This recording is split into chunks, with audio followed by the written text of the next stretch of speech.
The alarm blared throughout the Earth exploratory vessel horizon. Red lights flashed in every corridor as the crew rushed to their stations. Commander Alex Riley strode onto the bridge, his face calm despite the chaos. "Report," he said. "Lieutenant." Samantha Wright turned from her communications console. "Sir, we've detected a massive vessel approaching. It's unlike anything in our database." Alex nodded and looked at the main view screen. A ship 3 times the size of the horizon moved toward them. Its surface gleamed with a metallic purple sheen, and strange protrusions jutted from its hull like thorns. "Are they responding to our hails?" Alex asked. "No, sir," Samantha replied. "I've tried all standard frequencies and protocols." The science officer, Lisa Bell, spoke up from her station. "Commander, I'm detecting unusual energy readings. They appear to be scanning us." Alex straightened his uniform. This was humanity's first contact with an alien species since the development of deep space travel. Everything they did now would set the tone for Earth's relationship with these beings. "Keep trying, Lieutenant Wright. Let's show them we come in peace." Alex turned to his pilot. "Hold position. Don't make any moves they might see as threatening." Frank Martinez, the chief engineer, entered the bridge. "Commander, those scans are penetrating our hull. They're looking at everything. Our engines, weapon systems, even life support." "Let them look," Alex said. "We have nothing to hide." The massive alien ship suddenly stopped. A moment later, Samantha's console lit up. "Sir, they're responding to our hail," she said, excitement in her voice. "On screen," Alex ordered. The view screen flickered, and an alien face appeared. The being had gray-purple skin with ridges that looked like natural armor. Its eyes were yellow, with vertical pupils, and its mouth contained rows of sharp teeth.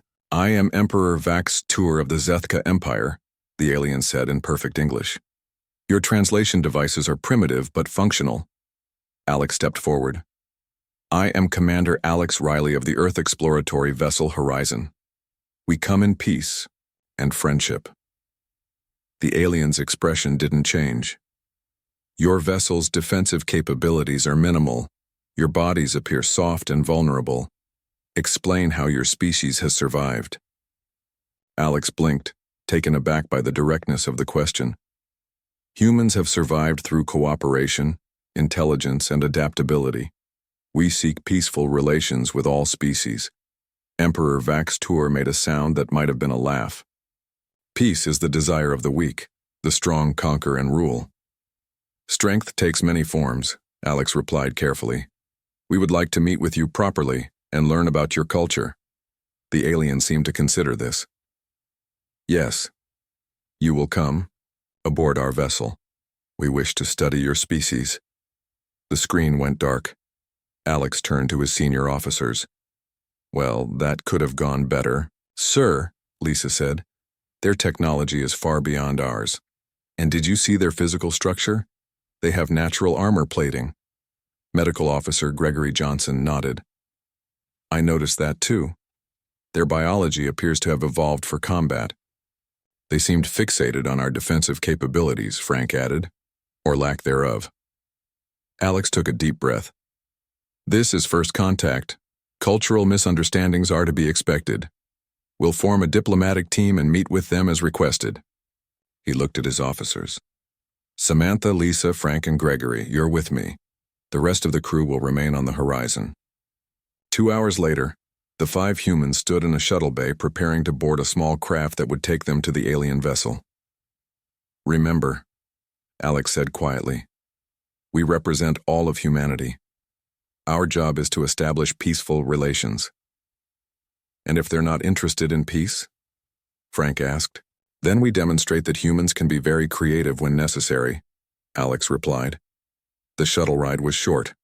When the doors opened, the humans found themselves in a vast hangar. A group of Zethka soldiers stood waiting, each nearly 7 feet tall with the same armor-like skin they had seen on the Emperor. A Zethka with ornate markings on its armor plates stepped forward. "Follow." The humans were led through corridors that seemed designed to intimidate. Everything was oversized, with sharp angles and dark, metallic surfaces. The air was warmer than humans found comfortable, and there was a strange smell like ozone and something metallic. They entered what appeared to be a throne room. Emperor Vaxtur sat on an elevated platform surrounded by guards and what seemed to be advisors. "The humans have arrived, Emperor," their guide announced. Vaxtur studied them with those unsettling yellow eyes. "You are smaller than I expected." Alex stepped forward and bowed slightly. "Thank you for receiving us, Emperor. The people of Earth look forward to establishing friendly relations with the Zethka." The Emperor made a dismissive gesture. "We have studied 17 other species in this quadrant. All now serve the Empire. None have proven particularly interesting." He leaned forward. "Perhaps humans will be different. Show me your weapons." "We didn't bring weapons," Alex explained. "This is a diplomatic mission." The Emperor's eyes narrowed. "You travel through space without weapons? How have you survived?" "We have defensive capabilities on our ship," Alex clarified, "but we didn't feel weapons were appropriate for this meeting." A murmur ran through the assembled Zethka. The Emperor made a sound of disappointment. "Remove all their technology," he suddenly ordered. "These soft-skinned creatures must be hiding something." Before the humans could react, guards surrounded them. Their communicators, medical scanners, and other equipment were taken. "What are you doing?" Alex demanded. "We came here in peace." "Peace," the Emperor said, "is a concept invented by the weak to survive the strong. If you have value, you will prove it. If not, your species will make a minor addition to our collection." The humans were herded together as more guards approached. "Emperor," Alex tried again. "There's no need for this. We can—" "Silence," Vaxtur interrupted. "You will be taken to holding cells while we examine your vessel. When we have learned all we can, we will decide if Earth deserves conquest or merely subjugation." As they were led away, Samantha whispered to Alex, "They're going to attack Earth, aren't they?" Alex nodded grimly. "They think we're weak because we don't have natural armor or advanced weapons. Their mistake," Gregory said quietly. "Yes," Alex agreed as the guards pushed them into a transport. "They've made a serious error. They've only taken our technology." He looked at his crew with determination in his eyes. "But they've left us with everything that makes humans dangerous: our minds, our will, and our ability to adapt." As the transport doors closed, Frank managed a small smile. "No weapons, no armor, just humans," Lisa finished, "and that will have to be enough." The transport moved away from the throne room, carrying the 5 humans deeper into the alien vessel. Behind them, Emperor Vaxtur was already planning the invasion of a planet he believed would fall easily to his forces. He had no idea what humanity was truly capable of. The holding cell was too warm for human comfort. Alex paced the perimeter, studying the smooth purple-gray walls. There were no visible seams, no obvious weak points. The only break in the surface was a shimmering energy field that served as a door. 3 days had passed since their capture. The Zethka had separated them initially, but after several hours of questioning, they had placed all 5 humans in the same cell. Alex suspected this wasn't kindness, but convenience. "Any luck?" he asked, turning to Frank. The engineer shook his head. He had been examining the energy field, trying to understand how it worked. "It's unlike any technology I've seen, but I'm starting to understand the pattern of energy fluctuations." Samantha sat cross-legged on the floor, eyes closed, listening. She had the best hearing of the group and had been monitoring the guards' conversations. The Zethka didn't know that she was slowly learning their language. "They keep talking about something called the harvest," she said without opening her eyes. "I think it's their term for invasion." Gregory and Lisa sat together in a corner, comparing notes on Zethka physiology. As the ship's doctor and science officer, they had been carefully observing their captors. "Their armor isn't just for show," Lisa said. "It's natural exoskeleton, extremely tough." Gregory nodded. "But have you noticed how they move? They're strong, but slow, and they seem to tire quickly." "Heavy armor would require more energy to move," Alex observed. A sound from beyond the energy field made them all look up. Two Zethka guards appeared, dragging a smaller alien between them. This creature was nothing like the Zethka. It was slender with pale blue skin, 4 arms, and large, intelligent eyes. The guards deactivated the energy field and roughly threw the alien into the cell with the humans. The newcomer stumbled but caught itself with its multiple limbs. "Your new cellmate," one guard said in broken English. "Another useless species." The guards laughed, a harsh sound like grinding metal, and reactivated the energy barrier. The blue alien picked itself up and regarded the humans cautiously. It was about 5 feet tall with no visible weapons or armor. Its 4 hands had 6 slender fingers each. "Hello," Alex said gently. "I'm Alex Riley." The alien tilted its head, then made a series of clicking sounds. Samantha moved forward slowly. "I am Samantha," she said, then pointed to each crew member in turn. "Frank, Lisa, Gregory." The alien watched carefully, then touched its chest with its upper right hand. "Velnari." The clicks it made seemed to form a pattern. "Velnari," Samantha repeated. "Is that your name?" The alien nodded, a gesture that surprised the humans. "Yes, name, Velnari." Its voice was high and melodic. "You, Earth people?" Alex's eyebrows shot up. "You know about Earth?" Velnari made a gesture with its 4 hands. "Zethka speak. Plan to take Earth. Many ships." The humans exchanged alarmed glances. "When?" Alex asked urgently. Velnari held up 2 fingers. 2 cycles. Soon." Lisa stepped forward. 2 days? 2 weeks? Days, Velnari confirmed. 2 days. Frank swore under his breath. "We need to warn Earth." "First, we need to get out of here," Alex said. He turned back to Velnari. "What species are you?" "Navari," the alien replied. "From Navar system. Zethka came, took our world." A look of sadness crossed its features. "I am mathematician, scientist." Gregory smiled warmly. "We're scientists, too, and explorers." Velnari seemed to relax slightly.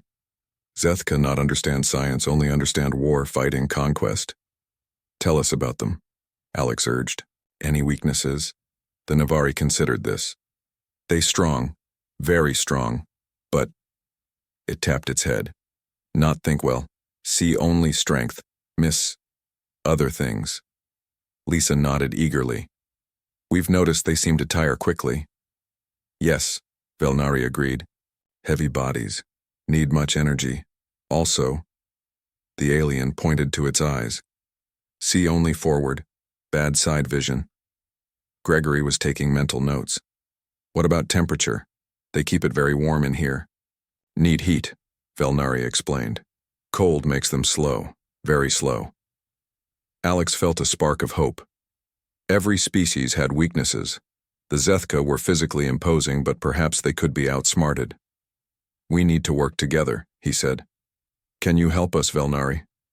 The Navari studied Alex for a long moment, then nodded.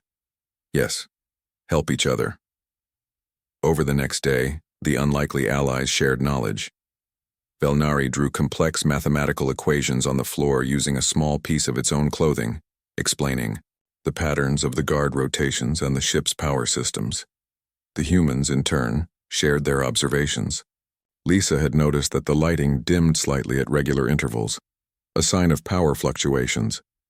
Frank explained how Earthships managed power distribution, and Velnari confirmed that Zethka vessels used similar principles. "If we could cause a larger power fluctuation," Frank mused, "the energy field might drop for a few seconds." "Not enough time to escape," Samantha pointed out. Gregory had been quiet, thinking. Now he spoke. "What if we don't need to escape right away?" "What? If we just need to get something from the guards?" The others looked at him curiously. "I've been watching them," Gregory continued. "They carry small devices on their belts, command keys maybe." Velnari's eyes widened. "Yes, access keys. Very important." Alex nodded slowly as a plan began to form. "So we need a distraction, something that would make a guard enter the cell." They only come in if they think we're dying or fighting, Lisa said. They don't care otherwise. Then that's what we'll give them, Alex decided. He looked at Gregory. How good an actor are you? The next morning, Gregory lay on the floor near the energy field, convulsing violently. Foam bubbled from his mouth, a trick he'd created using minerals from their meager food rations. Lisa knelt beside him, feigning panic. Help! Something's wrong! He's dying! The Zethka guards looked in with mild interest. One made a dismissive gesture. Please, Lisa cried. If he dies, your emperor will blame you. He wants to study us alive. This got their attention. After a brief discussion, one guard deactivated the field and stepped inside, weapon ready. What happened next was something the Zethka couldn't have anticipated. Humans as a species had evolved as persistence hunters, not the strongest or fastest, but among the most enduring. As the guard bent to examine Gregory, the doctor's hand shot out with surprising speed, grabbing the alien's ankle. At the same moment, Frank and Alex launched themselves at the guard from both sides. Samantha darted toward the open field, ready to prevent the second guard from reactivating it. The Zethka was stronger than any human, but caught off balance and surprised. It couldn't bring its strength to bear effectively, and unlike humans, who had evolved to handle sudden bursts of activity, the Zethka tired quickly. Velnari, meanwhile, had slipped past the struggle and was using its 4 hands to rapidly operate the control panel outside the cell with mathematical precision. The second guard raised its weapon, but suddenly the lights throughout the corridor dimmed significantly. The energy fields in all the cells flickered and died. Chaos erupted as prisoners from other cells spilled into the corridor. The confusion. Alex managed to grab the first guard's access key while Frank and Gregory kept it pinned down. Now! Alex shouted, and the humans disengaged, sprinting into the corridor. Velnari was waiting for them. This way, the mathematician urged, pointing down a side passage. As they ran, Samantha asked breathlessly, What did you do to the power? Velnari's eyes gleamed with intelligence. Solar flare. Predicted it. Timed our move. Alex clutched the stolen access key tightly as they hurried through the dimly lit corridors of the massive Zethka ship. They were still deep in enemy territory, weaponless and facing overwhelming odds. But they were free. And they had something the Zethka would never expect or understand. Human ingenuity, paired with Navari intelligence. 2 days until they reach Earth, Alex reminded them as they found temporary shelter in a maintenance tunnel. We have work to do. The maintenance tunnel was cramped and hot. The 5 humans and Velnari huddled together, speaking in whispers. They could hear the sounds of Zethka search parties moving through the main corridors. They will search everywhere, Velnari warned. Not stop until find us. Alex examined the access key they had stolen. It was a small purple crystal set in a metal casing. Can we use this to send a message to Earth? Frank studied the device. Maybe, but we'd need to reach a communications terminal, and we'd need to know how to operate it, Samantha added. Velnari's 4 hands moved in excitement. I help. No Zethka systems. Lisa had been examining their surroundings. The tunnel walls were lined with pipes and conduits. These must carry something throughout the ship. Power, maybe, or air. Gregory nodded.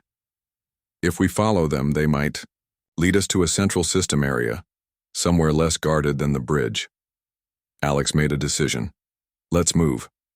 Frank, you and Velnari try to figure out that access key. Samantha, keep listening for guards. Lisa and Gregory, watch for any useful supplies. They began crawling through the narrow space following the largest bundle of conduits. The heat grew more intense as they moved deeper into the ship. Why so hot? Gregory asked, wiping sweat from his face. Zethka homeworld very hot, Velnari explained. They need heat to function best. Lisa's eyes lit up. So cold really does slow them down. That's useful information. After 20 minutes of careful movement, they reached a junction where the tunnel widened into a small maintenance room. Various tools hung on the walls, not designed for humans, but potentially useful. Frank examined them. These might help us. He selected a tool that resembled a wrench and another that looked like a cutting device. Samantha had been studying Velnari's mathematical notations. If the ship's layout is based on these patterns, I think we're near an auxiliary control room. Velnari looked impressed. Yes, good understanding. Auxiliary systems 2 levels up.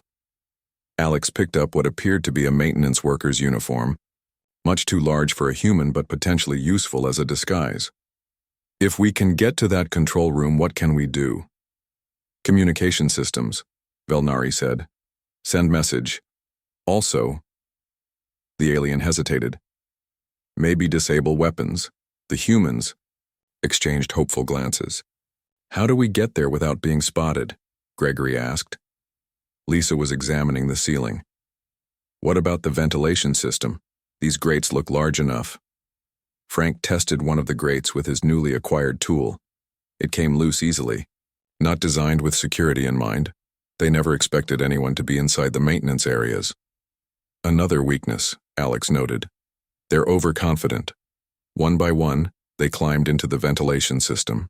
It was even hotter than the maintenance tunnel, but large enough for them to crawl through.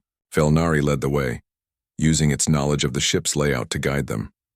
As they moved, Samantha continued to listen carefully. I think I can hear Zethka voices below us.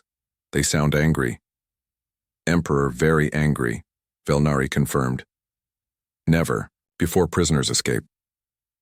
They continued through the maze of ventilation shafts until Velnari stopped. Below them was a grate that looked down into a room filled with control panels and displays. 3 Zethka technicians worked at the stations. Auxiliary control, Velnari whispered. Not many guards. Not important room usually. Alex studied the situation.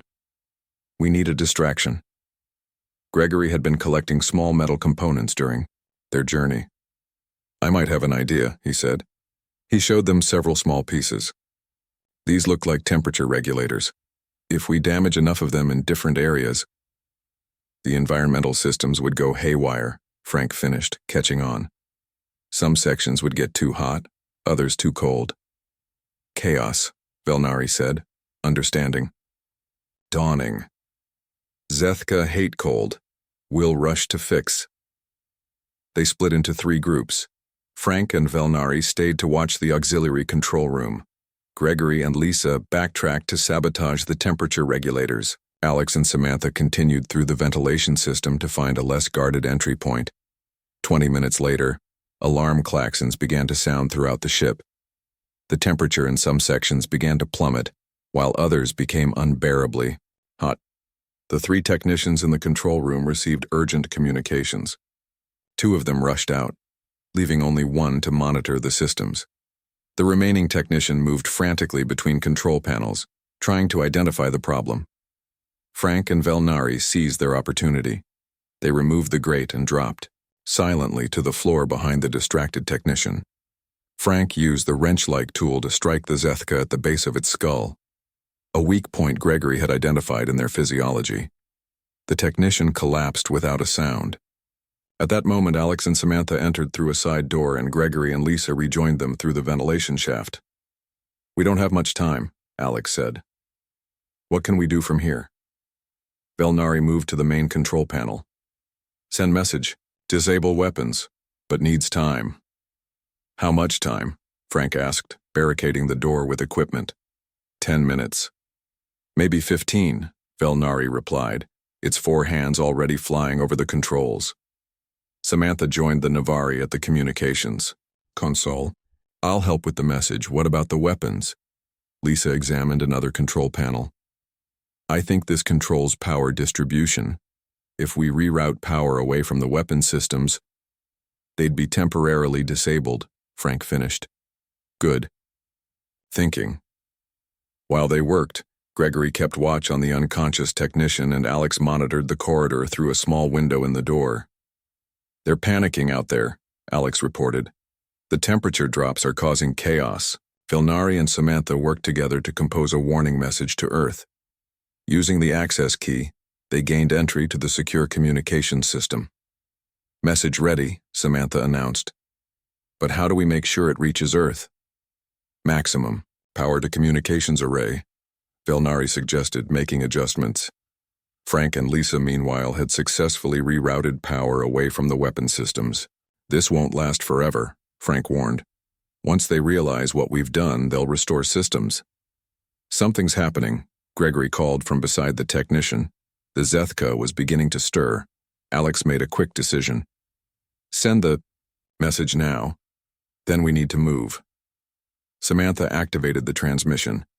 A series of lights on the console began to flash, indicating the message was sending. It's away, she confirmed. Suddenly, the door shuddered as something heavy struck it from outside. The barricade wouldn't hold for long. Time to go, Alex said. They headed back toward the ventilation shaft, but Velnari hesitated at the controls. Wait. One more thing. The Navari's hands moved rapidly over the panel. Ship locations. Send to your people. The door shuddered again, beginning to buckle.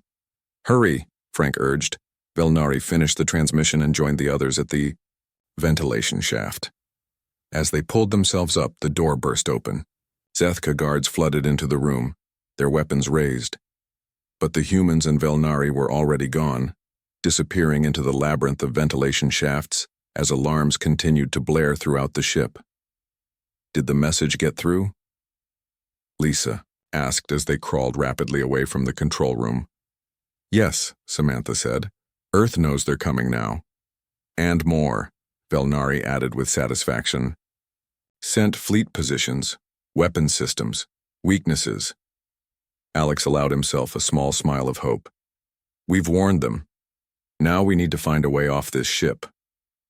Or, Frank suggested with a determined expression, a way to stop it from inside. The ventilation system became a maze of survival for the 6 escapees. They crawled through narrow passages, pausing whenever Zethka search parties passed beneath them. The ship had entered a state of high alert. Alarms continued to sound, though, less frequently now. They're restoring systems, Frank observed as the temperature began to normalize in some sections. They reached a junction where several large ventilation shafts met. It was large enough for all of them to sit in a rough circle. Alex took the opportunity to plan their next move. We've warned Earth, but that's not enough, he said. We need to slow down this invasion fleet. Or stop it completely, Samantha added. Velnari had been unusually quiet. Now the alien spoke. There is way. Dangerous, but possible. Everyone looked at the Navari mathematician. The Emperor, Velnari explained. If Emperor orders stop, fleet stops. So we need to somehow convince the Emperor to call off the invasion? Lisa asked, sounding skeptical. He didn't seem very reasonable. Velnari's 4 hands made a complex gesture. Not convince. Replace. The humans stared at their alien ally in surprise. Replace? How? Gregory asked. Zethka communication system, Velnari explained. Uses Emperor's voice pattern. If we create false message with Emperor's voice, we could order the fleet to stand down, Frank finished, understanding dawning. Exactly, Velnari confirmed, but need access to main communication center. Very dangerous, many guards. Alex considered this. It was risky, but it might be their only chance to stop the invasion. Where is the main communication center? He asked. Near bridge. Top level of ship, Velnari said. Samantha had been studying the access key they had stolen. Could this get us access? Velnari examined it. Yes, but guards will see us. Humans look very different. Gregory had been thinking. What about the environmental controls we tampered with? Could we use them again? Create an even bigger distraction? Lisa nodded enthusiastically. If we could cause a ship-wide environmental failure, it might draw enough attention away from the communication center. Or, Frank suggested, what if we didn't just change the temperature? What if we introduced something else into the ventilation system? Like what? Alex asked. A sedative, Gregory said suddenly. I've been studying their physiology. Their respiratory systems are sensitive. If we could create a mild sedative gas and introduce it into certain sections of the ship, could you make something like that? Alex asked. Gregory looked uncertain. Maybe, with the right materials, but I'd need access to medical supplies or a chemistry lab. Science labs on middle level, Velnari offered. Less guarded than weapons. Areas. A plan began to take shape. They would split into 2 teams. Gregory, Lisa, and Velnari would find the science labs and create a sedative gas to use as a distraction. Meanwhile, Alex, Samantha, and Frank would make their way to the main communication center to prepare for sending false orders to the fleet. They moved through the ventilation system with new purpose. After navigating many twists and turns, they reached an access point above a corridor that Velnari identified as leading to the science section. Be careful, Alex told the first team, as they prepared to leave the safety of the ventilation shaft. If anything goes wrong, try to make it back to the maintenance tunnels near our cell. We'll meet there if we get separated. Gregory, Lisa, and Velnari slipped out of the ventilation shaft and disappeared down the corridor. The remaining 3 continued upward toward the communication center. As they climbed higher in the ship, the ventilation shafts became narrower and hotter. They were approaching the command levels. Security will be tightest here, Frank warned as they paused above a busy corridor. Below them, Zethka officers moved with purpose, coordinating search efforts. Wait for the distraction, Alex advised. Then we move quickly. They didn't have to wait long. Suddenly, alarms blared again throughout the ship. Announcements in the Zethka language echoed through the corridors. The officers below them rushed away, responding to some emergency. That's our cue, Alex said. They removed the ventilation grate and dropped down into the now empty corridor. Using the access key, Samantha unlocked a service door that Velnari had told them would lead to a maintenance passage near the communication center. The passage was dark and cramped, filled with cables and control circuits. This must connect all the ship's main systems, Frank observed, examining the complex network of technology around them. They followed the passage until they reached another door. Through a small window, they could see the main communication center. It was a large room with multiple control stations, but to their surprise it was almost empty. Only 2 Zethka technicians remained, looking anxious and distracted. Whatever Gregory and the others did, it worked, Samantha whispered. Alex studied the room. We need to get to that main console in the center. That's where fleet-wide communications would originate. What about those 2 technicians? Frank asked. Before they could formulate a plan, the door on the opposite side of the communication center opened. Gregory, Lisa, and Velnari rushed in. Wearing oversized Zethka maintenance uniforms, the 2 technicians looked up in surprise. Emergency in science section, Lisa shouted in broken Zethka, words that Velnari had taught her. Chemical leak. Need help. The technicians hesitated, then rushed out of the room, heading toward the supposed emergency. As soon as they were gone, Gregory locked the door behind them. Perfect timing, Alex said as his team emerged from the maintenance passage. The sedative gas worked, Gregory explained excitedly. We released it in the lower levels. Most of the security forces went to investigate. And we found these, Lisa added, gesturing to their makeshift disguises. Velnari immediately went to the main communication console. Must work quickly. Need Emperor's voice pattern. Frank joined the Navari at the console. Can we access it? From here? Yes. Velnari confirmed, working rapidly with all 4 hands. All communications recorded. Just need recent transmission. The console flashed, and suddenly Emperor Vaxtor's voice filled the room, giving orders about the human escape. Perfect, Samantha said. Now we need to compose our false orders. Together, they crafted a message ordering the invasion fleet to stand down and return to Zethka space, citing a discovered threat that required further investigation. Velnari used the ship's advanced technology to splice together words and phrases from the Emperor's previous communications, creating a convincing false message. It's ready, the Navari announced after several tense minutes. Send it, Alex ordered. Velnari activated the transmission. On the main view screen, they could see the Zethka fleet beginning to adjust course, responding to the false order. It's working, Lisa exclaimed. Their celebration was short-lived. The main door to the communication center slid open.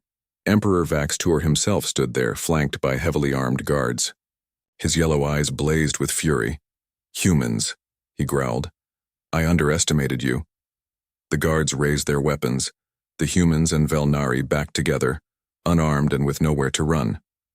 "I am curious," the Emperor said, stepping into the room, "how creatures so soft managed to cause so much trouble on my ship." Alex stepped forward. "We're not as weak as you think." "So I see," Vaxtor replied. "But your cleverness ends now. You have failed." "Have we?"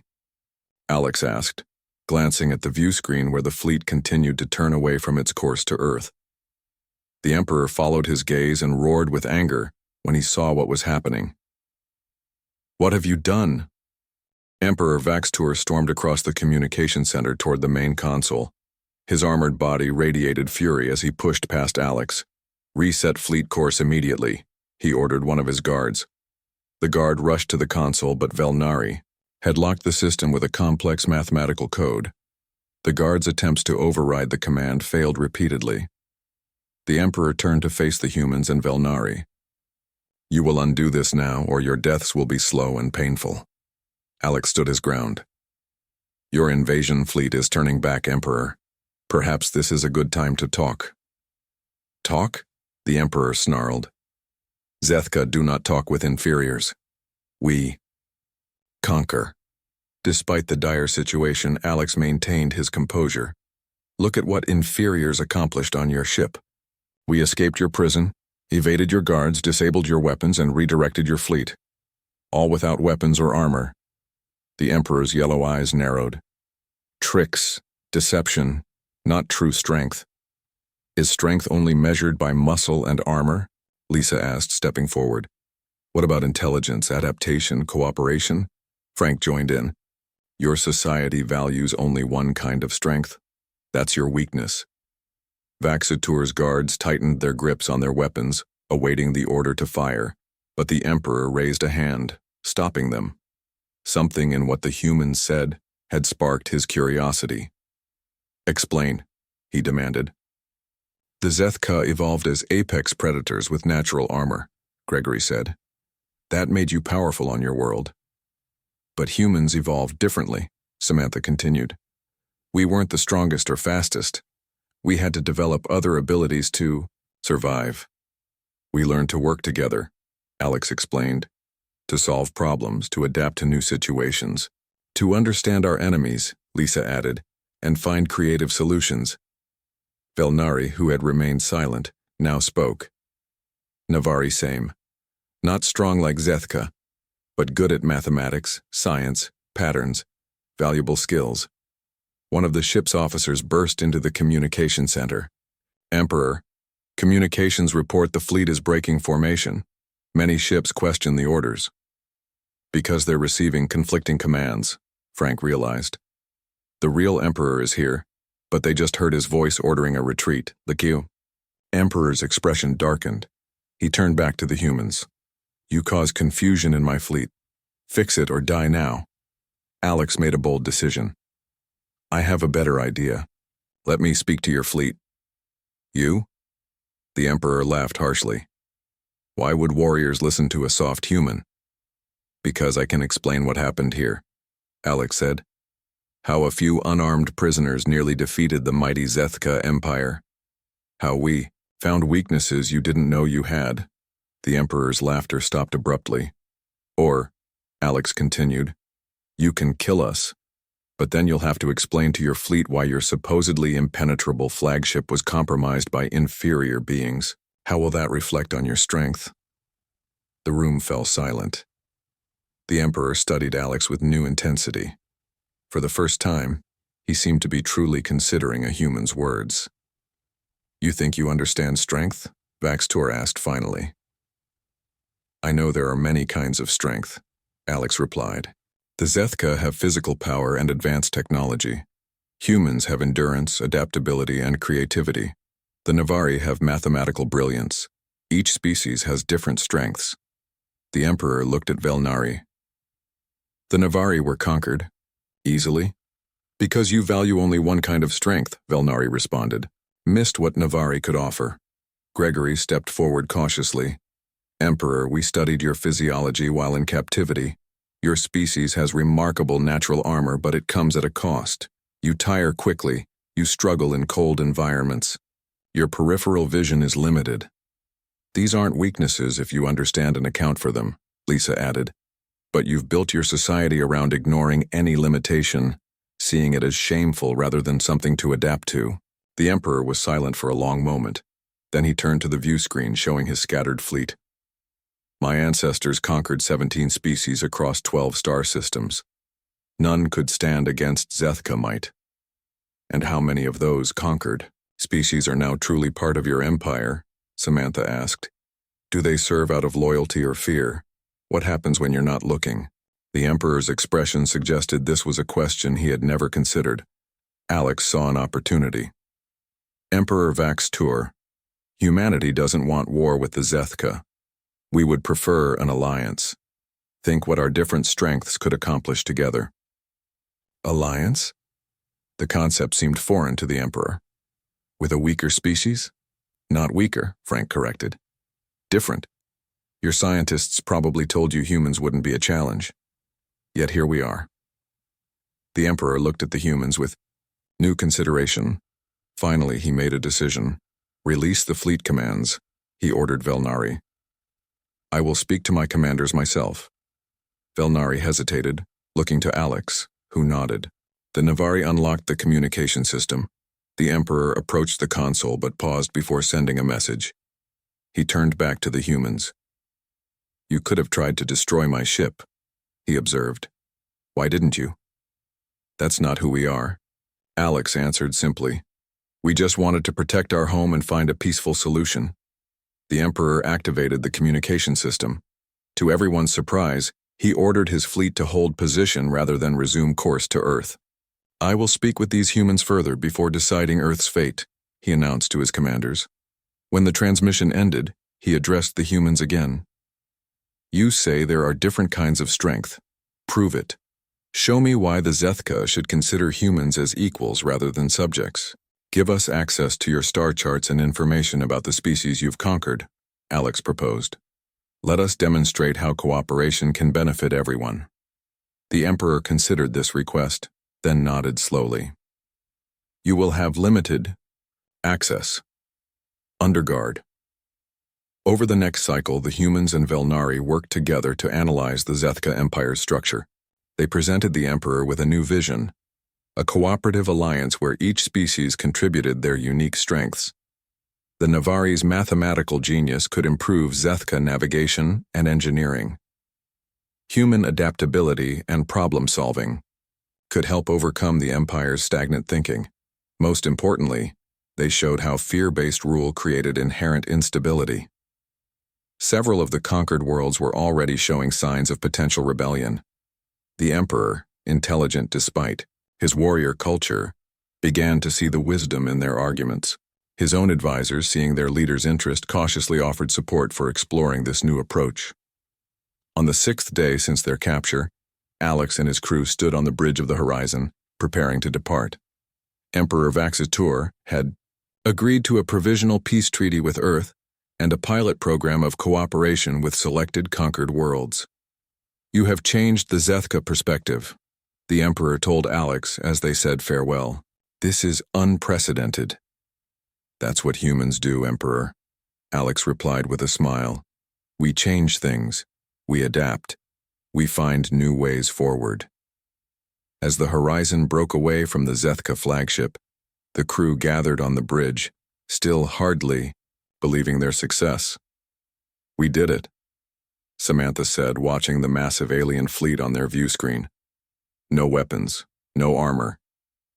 Just humans, Lisa finished with a smile. And friends, Gregory added, nodding toward Velnari, who had chosen to travel to Earth as the first Navari ambassador. Frank checked their course back to Earth. They thought we were weak because we weren't like them. Alex looked out at the stars, thinking about how close they had come to interstellar war and how they had found a different path. Sometimes, he said quietly, The greatest strength is knowing there's more than one kind of strength.